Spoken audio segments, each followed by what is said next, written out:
This guide will help you understand how to request payouts on WhatsApp in a straightforward manner. Follow these steps to ensure a smooth process. Step 1. Open WhatsApp.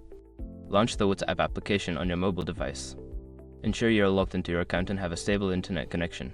Step 2. Navigate to the chat. Find and select the chat with the person or business from whom you wish to request a payout. You can use the search function if needed. Step 3. Initiate the requests. In the chat, type a clear message indicating that you would like to request a payout. Be specific about the amount and any relevant details to avoid confusion.